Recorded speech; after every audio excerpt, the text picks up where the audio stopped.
Hello friends, माँ Saraswati classes के YouTube channel पर आप सभी का स्वागत है। DFCCIL 2021 junior executive SNT electronics, जिसका पोस्ट कोड 32 था। इसके लिए एक्सपेक्टेड कट ऑफ को एनालाइज करने वाले हैं हम इस वीडियो में। एक्सपेक्टेड कट ऑफ को एनालाइज करने के लिए हमें 2018 के डेटा की भी रिक्वायरमेंट होगी। तो सबसे पहले हमें पॉइंट बाई पॉइंट यहाँ पर एक एक चीज़ों को देखते जाएंगे, सभी फैक्ट को समझते जाएंगे, उसके बाद हम इसके कट ऑफ तक पहुँचेंगे। तो सबसे पहले हम नंबर ऑफ वैकेंसीज को देखते हैं 2018 की।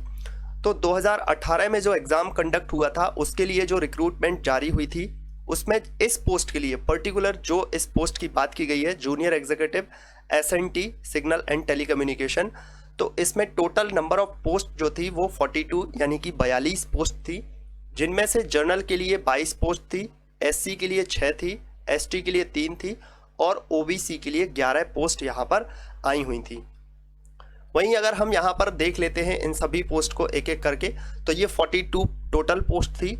जर्नल में 22, OBC में 11, SC में 6, ST में 3। प्रीवियस ईयर के ऑफिशियल कट ऑफ की बात की जाए तो प्रीवियस ईयर का जो एग्ज़ाम था वो 13/11/2018 13 नवंबर 2018 को कंडक्ट हुआ था। और एग्ज़ाम में जो एप्लीकेशन फॉर्म फिलअप हुए थे वो 1000 फॉर्म इस पोस्ट के लिए फिलअप हुए थे, जिनमें से 568 जो कैंडिडेट हैं वो इस पोस्ट के लिए यानी कि उन्होंने एग्ज़ाम दिया हुआ था, अपीयर्ड हुए थे। अब यहाँ पर अगर हम कंपटीशन लेवल के रेशियो को चेक करते हैं तो कंपटीशन लेवल को देखा जाए, जो एप्लीकेशन रजिस्टर्ड है उसके अकॉर्डिंग जो कंपटीशन का लेवल है वो 1:24। 1:24 का मतलब एक पोस्ट के लिए 24 कैंडिडेट थे। ये हम किसकी बात कर रहे हैं? ये अभी हम बात कर रहे हैं एप्लीकेशन रजिस्टर्ड के अकॉर्डिंग। लेकिन एप्लीकेशन रजिस्टर्ड के अकॉर्डिंग नहीं, यहाँ पर हमें देखना होगा जो बच्चे एग्ज़ाम में अपीयर हुए थे, क्योंकि जिन्होंने एग्ज़ाम नहीं दिया वो तो ऑलरेडी कंपटीशन से पहले ही बाहर हो चुके हैं। तो यहाँ पर अगर हम कंपटीशन को देखते हैं जो अपीयर्ड इसमें एग्ज़ाम में हुए थे, ये 2018 की बात कर रहे हैं अभी हम, तो इसमें जो अपीयर्ड हुए थे वो उसका जो रेशियो निकल के आता है वो है 1:14, यानी कि एक सीट के लिए 14 कैंडिडेट यहाँ पर 2018 के एग्ज़ाम में ये कंपटीशन का लेवल था। अभी यहाँ पर अगर कट ऑफ की बात करें तो 2018 में UR कैटेगरी के लिए जो कट ऑफ था, अब हाईएस्ट मार्क्स को नहीं देखेंगे क्योंकि ये हाईएस्ट मार्क्स है, लोएस्ट मार्क्स को ही कट ऑफ माना जाता है। यानी कि जैसे आपके 62.50 मार्क्स आए हुए थे तो इसका मतलब आपका वहाँ पर सिलेक्शन हो गया था। अब उससे ज़्यादा आएंगे तो ऑब्वियस सी बात है आपका सिलेक्शन होगा। तो यहाँ पर हाईएस्ट मार्क्स नहीं, लोएस्ट मार्क्स को देखा जाएगा जिस पर सिलेक्शन हुआ है। तो जर्नल के लिए 62.5, OBC की अगर बात करें तो 54.25, ये 2018 के लिए कट ऑफ था। SC के लिए बात करें तो 57.5 और ST के लिए बात करें तो 48.75। वहीं एक्स सर्विसमैन की बात करें तो 59.75, ये कट ऑफ था। अभी यहाँ पर आप इसकी जो वैकेंसीज हैं वो भी देख सकते हैं कि जर्नल की जो वैकेंसीज थी वो 22 थी उस टाइम पर, SC के लिए वैकेंसीज 6 थी, ST के लिए 3 थी, OBC के लिए 11 थी। तो इसके अकॉर्डिंग ये कट ऑफ है। कंपटीशन लेवल 1:14 का था। अभी बात करेंगे 2021 की। 2021 में जो वैकेंसी आई हैं वो टोटल नंबर ऑफ वैकेंसी जो थी वो 147 वैकेंसी आई हुई हैं, जिसमें जर्नल की जो पोस्ट हैं वो 62 हैं, SC की पोस्ट है 23 है, ST की 12 हैं, OBC की 37 हैं और EWS इसकी 13 सीट हैं। वहीं एक्स सर्विसमैन की बात करें तो इसके लिए 18 सीट है। अभी यहाँ पर ये भी देख लेते हैं कि कितने नंबर ऑफ एप्लीकेशन जो हैं वो इस पोस्ट के लिए दिए गए थे। तो यहाँ पर जो नंबर ऑफ एप्लीकेशन है पोस्ट कोड 32 है, तो हम देख सकते हैं 32 के जो सामने है 4247 बच्चों ने इस यानी कि इस फॉर्म को अप्लाई किया हुआ था। अब बात करते हैं एग्ज़ाम के लेवल की। एग्ज़ाम लेवल को यहाँ पर 2 पार्ट में डिवाइड किया हुआ है, क्योंकि जो एग्ज़ाम का पेपर था वो भी 2 पार्ट में आया हुआ था। पहले नॉन टेक्निकल की बात करें तो नॉन टेक्निकल को जो एग्ज़ाम आया था वो मॉडरेट था। अगर आपने थोड़ी भी अच्छी तैयारी की हुई थी तो मुझे लगता है कि मॉडरेट में आपका काफ़ी अच्छा यहाँ पर स्कोर रहा होगा। इसके बाद अगर हम टेक्निकल की बात करें तो टेक्निकल जो पेपर है वो बहुत ही अनएक्सपेक्टेड आया हुआ है। सिलेबस से तो ऑलरेडी उनका चेंज रहता ही है, क्योंकि यहाँ पर ITI लेवल होता है, फिर वो डिप्लोमा लेवल दे देते हैं। फिर भी डिप्लोमा लेवल की तैयारी की हुई थी तो यहाँ पर कुछ और भी ज़्यादा ऐसे क्वेश्चन आए हैं जो कि बहुत ही ज़्यादा हाई लेवल के थे, और मुझे नहीं लगता कि वो ITI लेवल के बच्चों के लिए वो क्वेश्चन हो सकते हैं। टेक्निकल की अगर बात करें तो ये मॉडरेट टू हार्ड था, और यहाँ पर सबसे ज़्यादा गड़बड़ी क्या हुई है बच्चों की, उनको ये लग रहा था कि हो सकता है जो पेपर है उसका जो कट ऑफ है वो ज़्यादा जाएगा, तो उन्होंने कुछ क्वेश्चन में तुक्के मार दिए। तो यही सबसे बड़ी गड़बड़ी हुई है, क्योंकि यहाँ पर जो नेगेटिव मार्किंग है वो 1/3 की है, जिसकी वजह से ही स्कोर कम हुआ है। आपको किसी भी एग्ज़ाम को अगर आप दें, तो अगर आपने अच्छे तरीके से आप सीरियस होकर के एग्ज़ाम दे रहे हैं, तो सीरियस होकर के एग्ज़ाम में आपको वही क्वेश्चन बनाने हैं जो क्वेश्चन आपको आते हैं, जिन क्वेश्चंस को आपने पहले कभी पढ़ा हुआ है। अगर आप सीरियसली एग्जाम दे रहे हैं तो तुक्के बिल्कुल ना लगाएं। देखो, तुक्का लगाना और समझदारी से किसी क्वेश्चन का आंसर देना दो अलग बातें हैं। तुक्के लगाने का मतलब है कि आपने उस क्वेश्चन को, उसके कॉन्सेप्ट को, या उसके जो ऑप्शन है उनके बारे में कभी भी आपने कुछ भी नहीं पढ़ा है, और आपने बस जस्ट इसको अपने गैस के अनुसार उसको लगा दिया है। समझदारी से आंसर देने का मतलब ये है, तो समझदारी से आंसर देने का मतलब ये है कि आपने शायद कभी उसका कॉन्सेप्ट पढ़ा हुआ था, या आपको वो ऑप्शंस जो दिए हुए हैं उनको भी आपने कभी पढ़ा हुआ था, तो आप एलिमिनेट करके उनका आंसर गैस करते हैं कि हाँ ठीक है 50-50% अगर मुझे 2 ऑप्शन में कोई लग रहा है आंसर, तो मैं यहाँ पर थोड़ा सा रिस्क ले सकता हूँ। पर तुक्का अगर आप लगा रहे हैं तो ये बहुत ही गलत बात है। अगर आप सीरियसली किसी एग्ज़ाम की तैयारी कर रहे हैं तो मेरी बात आप हमेशा ध्यान रखना, किसी भी एग्ज़ाम में आप तुक्के लगाकर सिलेक्ट नहीं होंगे। यूट्यूब पर बहुत सारे वीडियोस हैं, दुनिया भर की चीज़ें हैं कि तुक्के लगाने, इस तरीके से तुक्का लगाया जाता है, ये वो।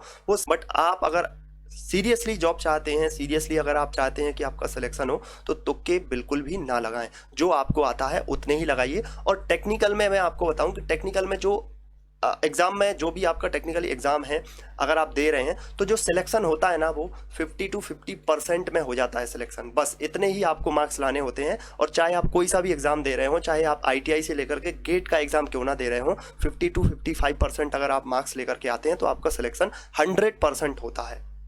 ये बात आप हमेशा ध्यान रखना।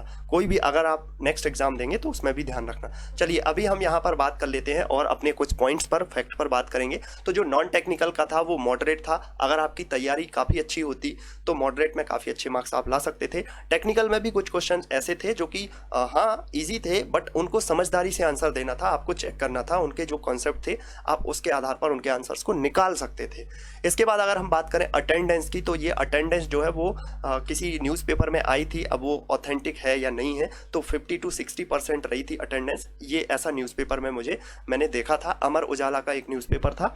तो उसकी जो स्क्रीनशॉट है या जो उसकी फ़ोटो है वो मुझे नहीं मिली है, तो मैं यहाँ पर नहीं ला पाया हूँ। तो आप इस तरीके से मान सकते हैं कि जो इसकी अटेंडेंस है वो लगभग 60% रही होगी। इसके बाद हम कंपटीशन के रेशियो की बात कर लेते हैं कि जिस तरीके से एप्लीकेशन रजिस्टर्ड हुए थे उसके अकॉर्डिंग जो टोटल नंबर ऑफ पोस्ट थी वो 147 थी, और जो टोटल नंबर ऑफ रजिस्ट्रेशन हुए थे वो 4247 4247 हुए थे। तो अभी जो इसका लेवल निकल के आ रहा है, जो कह सकते हैं कि कंपटीशन लेवल एप्लीकेशन रजिस्टर्ड के कंपैरिजन में, तो 1:29, यानी कि एक पोस्ट के लिए 29 बच्चे यहाँ पर क्या थे, इन्होंने रजिस्टर्ड किया हुआ था। अभी हम यहाँ पर अटेंडेंस के अकॉर्डिंग देख लेते हैं। तो 4247 की अगर आप 60% अटेंडेंस निकालते हैं, और मुझे भी लगता है कि 60% से ज़्यादा बच्चों ने एग्ज़ाम नहीं दिया होगा, तो 60% अगर आप यहाँ पर निकालते हैं तो ये इसका जो रेशियो निकल के आता है वो 1:17 आता है। यानी कि एक पोस्ट के लिए 17 बच्चे यहाँ पर क्या थे, इन्होंने अप्लाई किया हुआ है। तो इस रेशियो से आप यहाँ पर देख सकते हैं। अभी यहाँ पर हम बात कर लेते हैं एक्सपेक्टेड कट ऑफ के बारे में। तो कंपटीशन लेवल जो आप देख रहे हैं ये 1:14 ये 2018 का है, और अभी का जो कंपटीशन लेवल आप देख रहे हैं 1:17 ये 2021 का है।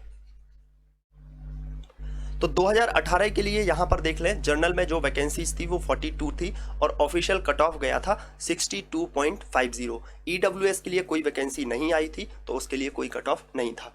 OBC की बात करें तो 11 वैकेंसी आई हुई थी, और ऑफिशियल जो कट ऑफ गया था वो 54.25 गया हुआ था।